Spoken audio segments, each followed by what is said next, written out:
Hello and welcome to Duncan Egg Bricks. As promised, today we're going to be taking a look at some modifications that I've made to set 75292, the Razor Crest, otherwise known as the Mandalorian Bounty Hunter Transport. If you've seen the review that I did of this set a few weeks ago, you'll know that I started making some modifications then, and I've continued to do that, and I've actually bought some extra pieces so that I could make everything a little bit more streamlined and seamless. You might already be able to see some of the pieces that I added. I'm not claiming that I came up with any of these designs particularly.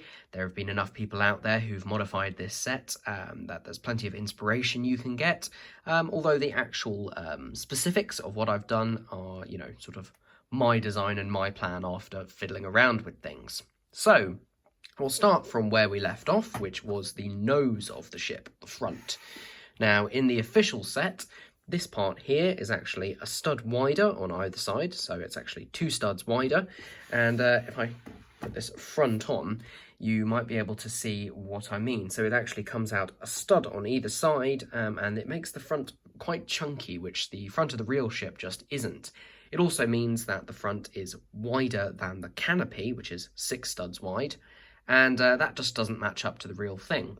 Now, the reason that they did it on that was to do with the internal structure, although I think, as I said in my review video, the internal structure is a little bit over-engineered for this actual ship, which is great for play, but also means that it took up a lot of space and they had to make the nose wider in order to accommodate that.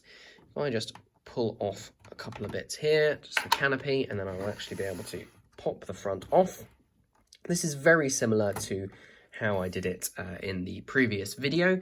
I have gone through and made a few more changes to actually strip out the Technic elements that were connecting here and one on the other side as well, and this means that I'm actually able to fit all of these, I suppose they're curved bricks, curved slopes, whatever they are, managed to fit all of them all the way down.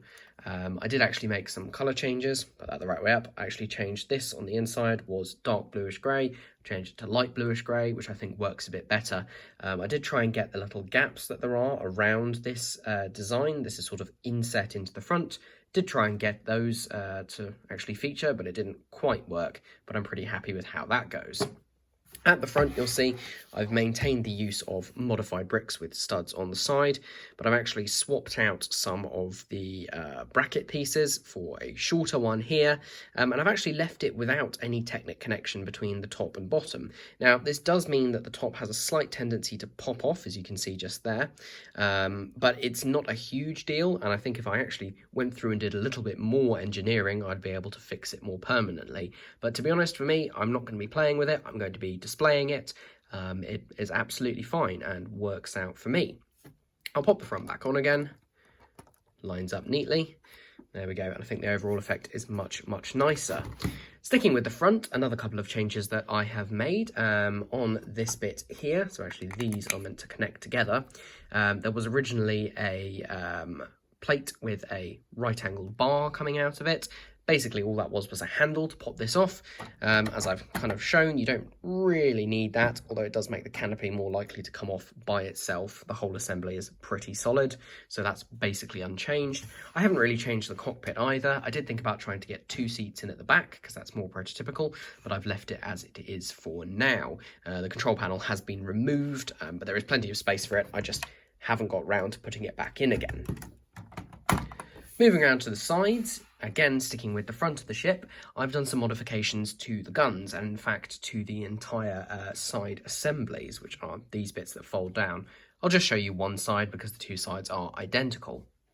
Now, on the original ship, the guns were a nice build, but they were quite a bit longer than they are here. They actually stretched all the way back to here, and I think they actually came out a little bit further forward. Looking at the miniature and the digital version of the ship, that isn't really accurate, so what I decided to do was modify them to make them a little bit shorter. I've still used the same basic method with these Technic parts on the front as the barrels, because I think they look really good. There probably are pieces which make a better design, but that would require a lot more modification, and that really wasn't what I was trying to do.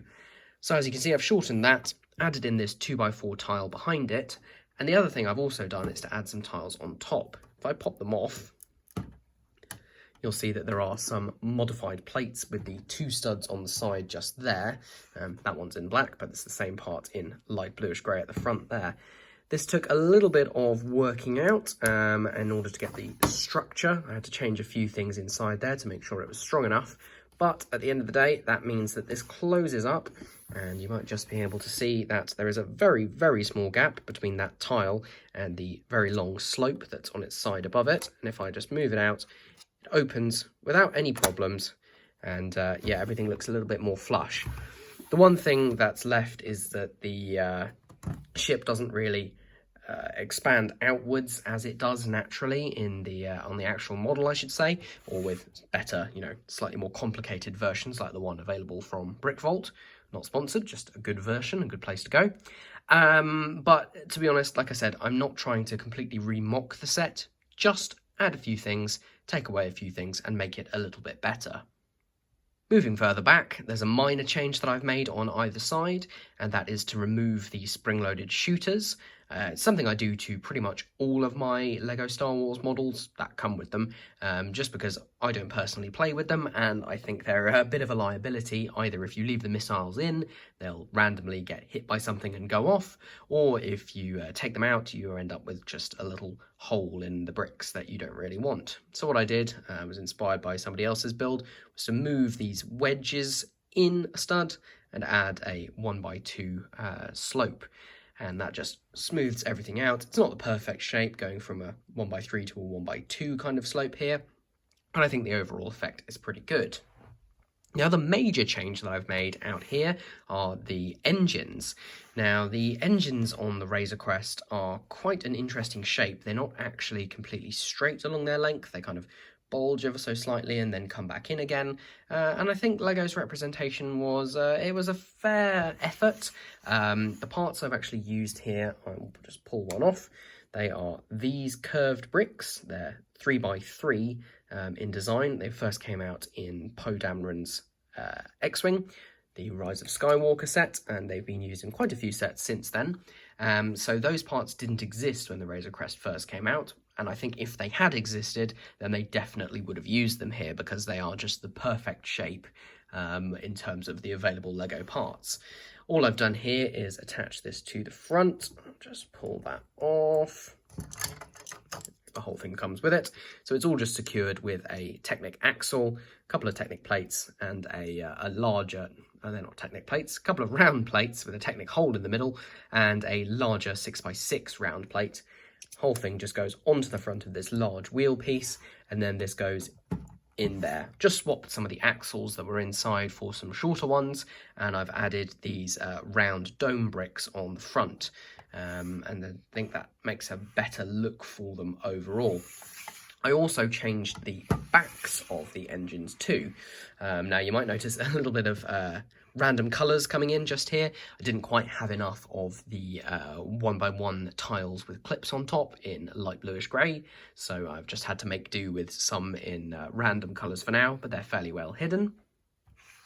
And what I've done here is actually, I will try and pull one of these assemblies off, and in doing so break everything. Here we go. So this is the engine nozzle, as it were.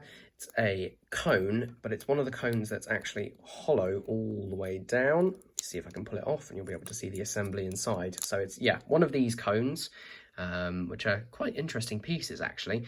They're the same dimensions as the one with 4 studs on top, but the fact that it's hollow in the middle, just connect this back together, means that I can fit this assembly inside it. Now what this is a round 2x2 brick, a 2x2 plate, and then on top of that, if they will come apart, there we go, is a 2x2 round jumper plate, and then one of these 2x2 modified tiles with the hole in it.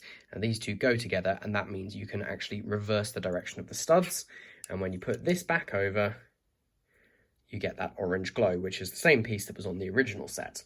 Now the trouble with this is, these are anti-studs here, and these are anti-studs here, and I want to fix it like that.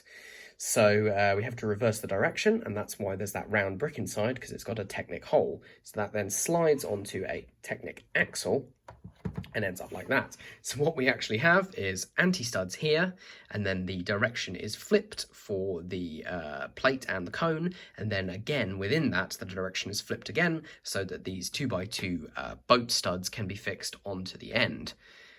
So yeah, it's quite a complicated thing there. I made use of these curved slopes, these 1x2 curved slopes that were originally on the front of the engines, and made use of them around the back just to create some shaping, which I think looks pretty good.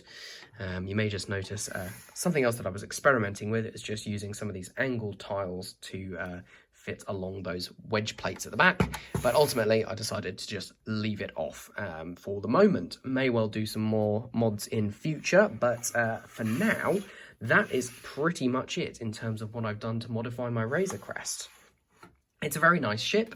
It's tragic that we no longer have it, but we will see what The Mandalorian Season 3 brings, and hopefully we'll get some more Razor Crest love, or perhaps even a brand new ship for everyone to get excited about.